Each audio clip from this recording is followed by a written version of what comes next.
rêves. Chacun va écrire sur son papier un rêve et on va les mettre tous ensemble. C'est l'histoire d'une aventure collective dont vous, les citoyens, êtes les héros et la raison d'être. Une aventure au cœur des nouveaux imaginaires. À l'intérieur de soi, connecté à l'autre, au vivant, et dont l'intention est de créer l'émergence d'un champ des possibles. C'est l'histoire d'un rêve. Le nôtre a commencé il y a 4 ans. On rêvait d'une nouvelle culture populaire qui nous fasse aimer notre avenir. Loin des discours punitifs et dystopiques, existe la culture du malheur. On rêvait d'une nouvelle culture, d'une nouvelle abondance, une abondance de liens, une abondance de coopération, une abondance d'amour, une abondance du vivant. Et pour ce faire, on vous a rencontrés. Vous, les citoyens.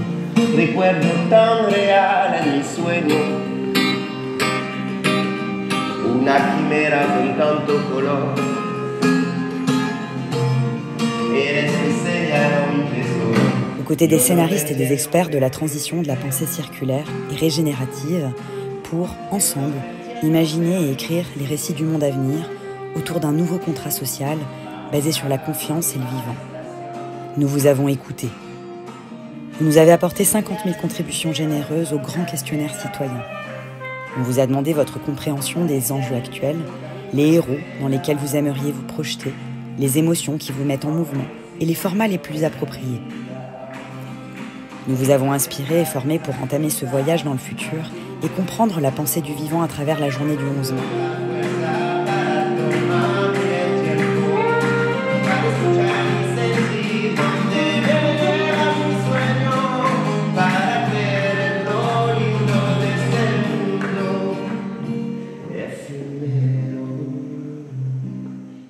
On voulait, avec vous, comprendre le problème, pour mieux s'en déconnecter. Nous voulions partir de zéro, ne pas faire du neuf avec du vieux, sortir des schémas répétitifs. On voulait s'autoriser à rêver, à être suffisamment fou pour provoquer l'avenir. De quoi je rêve pour moi et pour le monde? Se souvenir du futur, l'imaginer, l'aimer, lui ouvrir les bras, lui faire de la place, le raconter avec enchantement et y croire. Nos 126 imaginateurs, les ambassadeurs de l'Assemblée, ont animé à nos côtés des ateliers dans toute la France.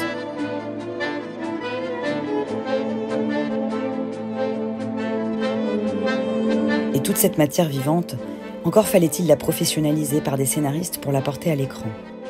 Et c'est là que nos 6 scénaristes entrent en scène pour participer à une résidence d'écriture en pleine immersion dans la nature. Avec Marion, Anne, Simon, Ludo, Philippe, Jean, on est allé dans un autre espace-temps, celui du cœur, du vivant avec un grand V, du non encore manifesté.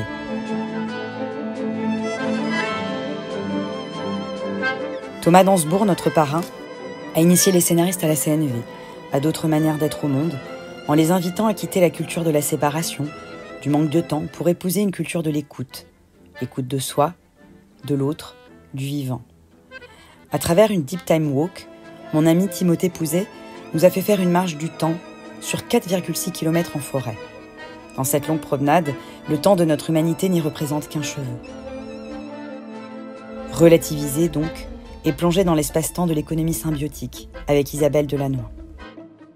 Pour pouvoir tomber amoureux du nouveau monde qui arrive, soyons libres, disponibles, prêts à être surpris et à s'engager dans cette nouvelle voie qui nous tend les bras. Et pour entendre les récits qui ont émergé pendant cette résidence, nous voici donc tous ensemble, le 14 octobre, à l'Assemblée citoyenne des imaginaires, au Festival Atmosphère. Un autre monde existe, et il est déjà dans celui-ci.